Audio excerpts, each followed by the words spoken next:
Hey, how's it going, everybody? BurntBrian here. Welcome back to another Tall Can Tuesday. In this video series, I like to give updates about the channel, what's going on in my life, answer random questions, and talk about topics submitted by you, the fine viewers of this channel, and of course, drink some good beer. And the one we're drinking today is definitely a really special one here. This is a limited edition release from one of my favorite breweries. I'm talking about Terrapin Brewing Company out of Athens, Georgia. They really do nail it. I mean, just about every beer I've had, I think, well, literally every beer I've had from them has been awesome. They haven't had a miss with me yet. This one, again, is their 2015 limited edition release. It's Tiramisu-Hoo, and it's kind of like they had a Moo-Hoo, which is one of their milk stouts. Well, this takes it to a whole nother level. This is an Imperial Stout. It says, soak up all the flavor in our newest Reserve Series beer, Tiramisu-Hoo Imperial Milk Stout. With all the attributes of a finely executed dessert, we have managed to create a beer that is layered with all the goodness you could expect from a succulent slice of Italian history. Sounds pretty cool, and they use chocolate from Olive and Sinclair Chocolate Company, which is known for making absolutely amazing chocolates. I've had the pleasure of having some, and it comes in at 8.5% per volume, so definitely going to catch a good buzz. And again, I don't follow any rules of any of the drinking communities, but there you go, label out for all of you. So again, I like to, I guess I'd like to start this one today with questions that you guys have submitted, because I only have a couple of them, so we can bang through them real quick. If you have any questions you'd like to have me answer in future videos, I don't even care if it's some controversial topic, if it's whatever, anything at all you want to hear my thoughts on, throw them down below, and I'll be sure to get to them in next week's video. Again, I like questions, topics, anything like that. Before I get started, let me go ahead and talk about this beer for a second. Oh man, smells nice. I mean, strong chocolate notes. I'm really starting to dig some of these Imperial Stouts the more I have of them. Oh yeah, that's definitely a nice milk stout. I mean, you get that strong kind of backbone of a milk creaminess. The tiramisu, now when we used to do it in the Italian restaurants I worked at, and then some of the various variation recipes I would make, we would use Kahlua and Bailey's Irish Cream, different things like that. So I can definitely see, when they talk about tiramisu, you get a little bit of an alcoholic-like flavor. There's definitely a little bit of an alcohol tone that comes through in this, but all around it's just a really awesome tasting dessert beer. Really good. Again, that mouthfeel has that creaminess, that texture to it, and it is kind of like, slicing into a little piece of tiramisu. Excellent beer. All right, let's go ahead and jump into this. The questions today, I've got one from Arnett Lynn. He had asked me, are you on Beer Advocate or any other beer exchange sites? He says this would be a great way for me to possibly interact with some other people and set up some beer exchanges, could get my hands on some of the beers that I can't find here. And I guess I would like to try to do something like that, maybe hook up. I've been wondering how I could maybe hook up with different people and do some exchanges.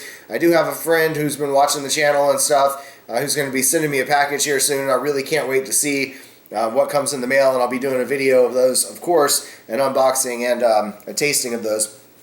But as far as, Beer Advocate, I kind of started doing my reviews because I wanted to bring an aspect to videos like, I'm just the average Joe. I'm, not some beer expert or some beer judge or aficionado, although I do consider myself to be pretty well versed in the craft beer world.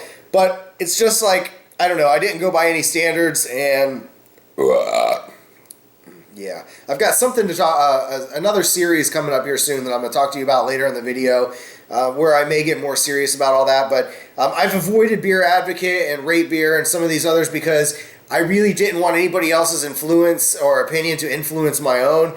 And, sometimes when I've looked at the scores that the majority of other people have given a beer, I'm kind of like disappointed. I think they're pretty harsh sometimes. But I'll definitely look into, getting into some of those and seeing, I think it'd be a good idea if I could join in one of those. So thanks for the question. Appreciate it, man.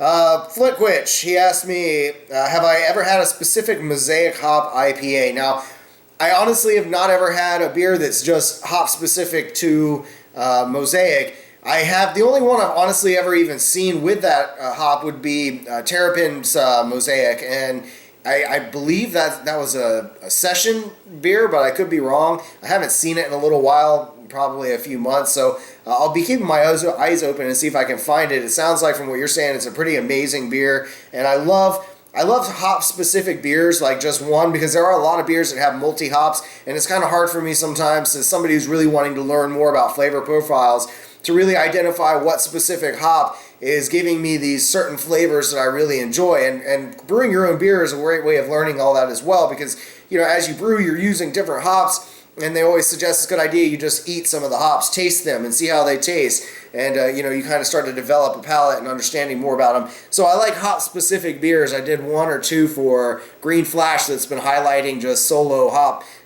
profiles. So anyway, thanks for the question. Appreciate it. And hopefully I'll be able to get a mosaic and let you guys know what I think about it. Anyway, let me go ahead and take a swig of this awesome Imperial Stout.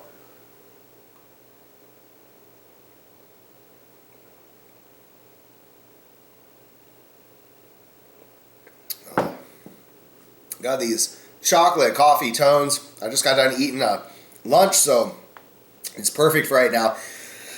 So next thing I want to talk about is collaborations. If any of you guys want to do a collaboration of any kind, you know what I pretty much focus on. I do beer reviews, I do hot sauce reviews, I do, you know, the occasional challenge. So if you got something fun and entertaining, I'm probably right now not going to do a whole lot of crazy, like, giant food eating, because, you know, again, I'll talk about this in a little bit, but, you know, so I'm going to be avoiding those kind of challenges. If there's something like fun that we could do, you know, I'm all for it, but anything that might be like, you know, possibly hurt my health, I got to like wait a little while until I start getting things more under control in that department. But anyway, I just wanted to give a shout out to Toronto Fire and Michael Ricky. Both of those guys have recently talked about wanting to do a collaboration with me. And I'm always, part of doing all of these videos is getting the chance to interact with everybody that's out there. And, you know, I like meeting new people with similar interests from all around the world. So, you know, doing collaborations is just an awesome thing. It's a great way to work together with other YouTubers, and at the same time, you know, you get to share, you know, their audience sees your stuff and your audience sees, you know, their videos. So it's a cool way just for everybody to kind of get together and share each other's work. So definitely Flavio from Toronto Fire, I'll be looking forward to getting in touch with you and trying to work something out. And same thing with Michael Ricky. Again, we can do some kind of cool collaboration video. Maybe we could both do a hot sauce together, or something something like that anyway, either live or just separate. But anyway, I also want to give out a shout to Francisco. He's a super cool dude. I appreciate him always commenting on my videos, man. Thanks so much. And you know, he had pointed out that there was a dislike on my video. And, you know, there's been a few of those lately, and I'm not going to get into a whole lot of this stuff, because really I don't feed into anybody's, you know, trolling attitude. I really don't like trolls. I think they're just kind of stupid and it's a waste of time. So, you know, I've had like 1 or 2 people, you know, here in the near present time that have just left a lot of rude and, you know, horrible comments on my page. And I really don't know what the block button does. I do know that it means I don't see any more of their, you know, ridiculously hateful and ignorant posts. And, you know, so that's nice for me. Maybe you guys are still seeing the posts, their opinions in the comment section. I would just hope that it completely blocks them. And, you know, if somebody really feels like they, you know, want to take the time to create a whole bunch of profiles, you know, I mean, hey, do what you got to do, man. But, you know, I just block and move on. It's never really a big deal to me. But it does, you know, it's kind of like bothersome when you're looking for comments and you see some asshole that just posts something with, you know, I don't mind criticism when it's constructive. When somebody's just being a dick, it's like, you know, fuck you, don't come here and be an asshole to me. You know, I try not to be rude to anybody out there. I try not to get into the anger. All the anger I have is inward. It's faced at me, because I don't, you know, I hate myself in a lot of different ways, and I, you know, take that hatred and put it inward. So, you know, I try not to put that out to other people. But anyway, yeah, haters gonna hate. What are you gonna do? Just block them and move on. Yeah, anyway, I think there's a little bit left in here. Take another swig. Beautiful beer. I mean, this stuff is really good, and the head's nice. It's got a dark head to it. Head is always nice.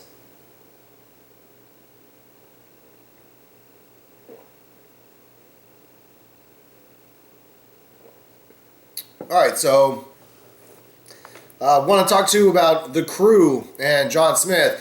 2 people that have been commenting. The Crew's been the one that's been constantly commenting, and I'm assuming well, I know he and both John, I believe, are, big parts of the, I guess the malt liquor drinking community, if you will. And so they drink a whole lot of different malt liquors. And, I will be doing more of those here in the near future.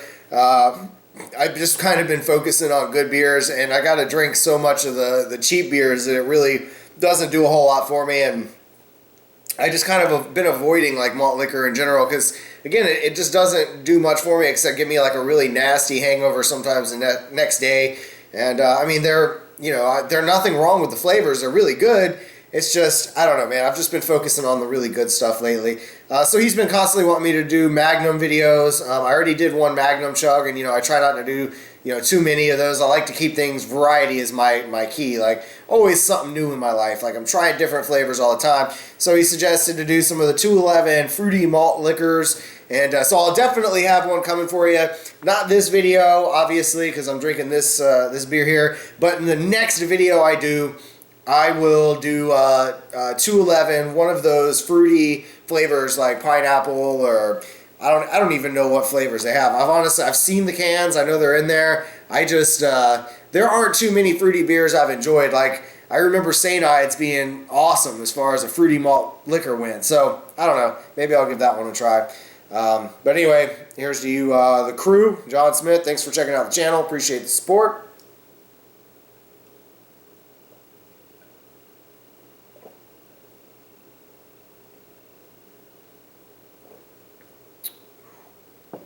Definitely not a chugging beer, I'll tell you that.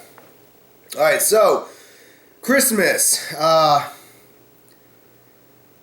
Christmas, it's always a kind of a rough time for me. I don't know why. I don't know what it is. I mean, I've just always been a Grinch. There's a lot of things when I think back through my life. It's easy for me to pinpoint when certain parts of me died, I guess. Like I was a kid that was so optimistic, and I believed in everything, and I had hope in everything, and I used to write poetry, and it was always happy poetry because I loved life, and I loved everything, and I believed in the fairy tale love and things like that, where somebody's just gonna I guess I don't know. Times have changed. Maybe it's just me, but I don't feel like it really exists out anymore. Maybe again it just doesn't exist for me, but I don't know, man. When you look back through your life and you see that, all of these little parts of you have slowly died. I guess what really got me about Christmas would be, working in restaurants all my life. It was every night, weekend, and holiday. I could never go anywhere. My brother works for the state, so he gets a lot of vacation time, and he's able to do pretty much whatever he wants as far as, jumping off and going somewhere on vacation. And me, I had to work the night before and usually the day after Christmas. So, I mean, what are you going to do? I just had to like rush off, come back, and, I would never get to enjoy any of my time. A lot of times I would just miss the holidays, and, that really kind of sucked. I mean, I just kind of started to hate it. I looked at people that all went out to eat on Christmas Eve and hate them because I thought, man, what are you doing in my restaurant eating food? This is when I would be home with my family, and I'd be cooking dinner. We'd be watching Christmas movies and, maybe giving the kids one present under the tree the night before, and, something small, or, it amazes me how we've all changed. And I know there are people who don't have families and they don't have things to do. Florida 32. But sometimes, I mean, I don't know, man. It's like, I know what it's like to be alone and not have anything to do. You just find something to fill the time, and it just sucks like capitalism to me. Nobody's able to enjoy these holidays anymore because everybody has to work. Black Friday isn't even on Friday anymore. It's like right after Thanksgiving. Give it till 5 p.m. and it's Black Friday, and it's stupid. It's all just about people fighting over dumb, pieces of shit from other countries that are going to break in a couple days anyway. You're going to fight over a shitty Chinese-made 55-inch television. I know most things we buy are Chinese, but these things are like ultra shitty. And, people are like kicking each other and fighting and wrestling and throwing old women down. And it's a horrible thing to see. And, I just miss the times because I'm thankful that I was able to grow up in a somewhat decent time where there was a focus on family and being home and the whole family doing things together. And I just wish things were a little bit more like that these days. But yeah, so I've been feeling depressed. I'm always depressed this time of year. I see a lot of things going on, and I'm not happy. So I'm looking towards New Year's. New Year's is coming up here soon. Hopefully all of you guys are looking forward to it as well.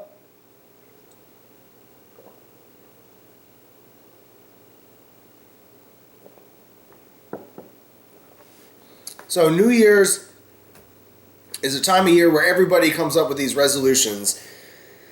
And I guess the resolutions are because we reflect back on the year that we've been here, and we see all the flaws and the mistakes and things we did wrong, and we think, all right, well, next year's going to be better than this one. There are things that I have to do to make my life better. And the problem with that is, yeah, we are all always gung-ho at the end of the year and so optimistic for the beginning of the new one.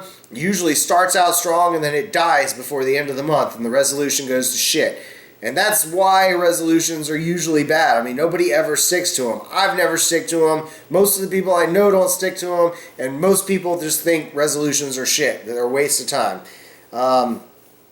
I reached a point where, after going to the ER recently, that, I realize I'm putting some serious stress on my organs. You guys don't realize it, but I used to be a really skinny dude. I mean, super skinny. And now, muscular, but skinny. And now I'm just a fat ass. And I don't eat like I should. I'm a cook. I've cooked all my life. I know how to make amazing meals. But I resort to fast food and cheap frozen shit because I'm lazy. I've just been working and doing these videos, and all of this stuff takes so much of my time that I'm like, I don't even feel like making any food to eat.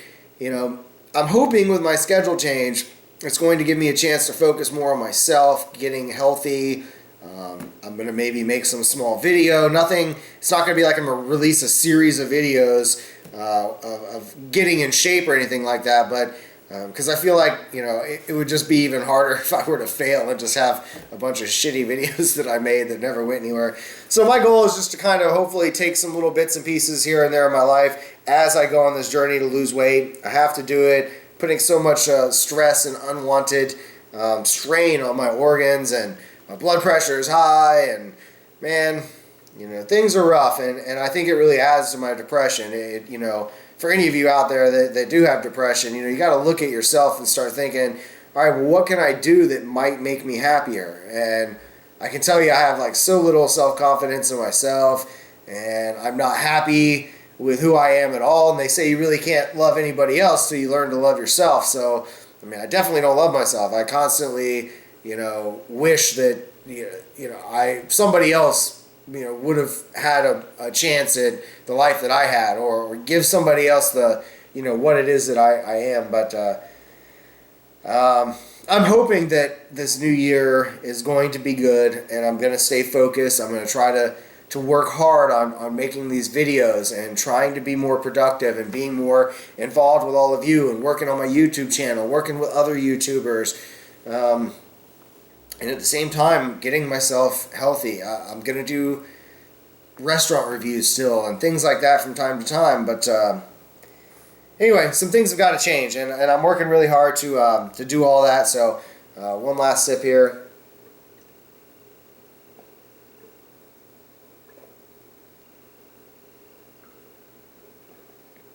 I hope you guys don't mind the length of these videos. I just want to be raw, unfiltered, unedited, just kind of be straight with you and tell you what I'm thinking, what I'm feeling. And, too many people are fake. So many videos are edited. And I'm trying to start doing some editing too, because I just think that, people's attention spans are short. So I've got to try to make things short and poppy and, I don't know, make things a little bit more creative, I guess. But anyway, last thing I guess I want to talk about, I'm trying to work on a new series, and I hope you guys would like it. It's a beer kind of theme. I know a lot of you who started watching me started for hot sauce and things like that, or food reviews, but I try to take a look at everything within the culinary world. Some of you may not like these videos, and if you don't have to watch. There is other content on my channel, but I try to encompass everything within the culinary world, and I do think that craft beers deserve recognition just as much as wine does. I mean, if wine is so closely paired with food all the time, beer should be the same. And I'm going to try to work on some formats to maybe incorporate more wine pairing with food in the near future. But anyway, this new series I'm working on, it might be pretty fun. I don't know what you guys would think about it. I'm going to basically take 2 different beers of completely different styles, and I'm actually going to try to do this professionally. Use a real rating system, a scale. Make it quick, make it fast. It's basically going to be, I don't want to give too many details, but I don't want anybody to just like completely steal my ideas like some people have in the past with some other stuff I've done. It is flattering. But basically it's going to be like a fight between these beers. So it's going to be an awesome video, I think, hopefully, and I look forward to hearing what you guys think about it whenever I get it done. And at the same time, the Catching a Beer videos are going to be kind of changing just a little bit. There's going to be some edit points here and there. I just want to make them quicker, snappier, maybe just add some more effects to them. I'm trying to work on my editing style a little bit. But anyway, that's about all I got for you guys. It's been a long weekend. I go back to work tomorrow. We're getting close to New Year's, so yeah, today is going to be Tuesday, and when this video comes out, and I'm ready for New Year's. I'm ready for a new start. And anyway, again, cheers, guys. This one's for all of you. Absolutely amazing beer. I don't suggest you guys chug this one at all. So anyway, again, appreciate all your support. Thanks for watching. If you have any comments, feedback, questions, suggestions, anything you got, leave it down below. I always love hearing from all of you. And hopefully, I'm going to start the new year with a little bit more of a positive attitude. Try to keep things on more of an upbeat, because I have been down a lot lately, and I apologize. And hopefully I can start figuring out how to make myself happy. Anyway, again, thanks for watching, everybody, and as always, stay toasty, my friends.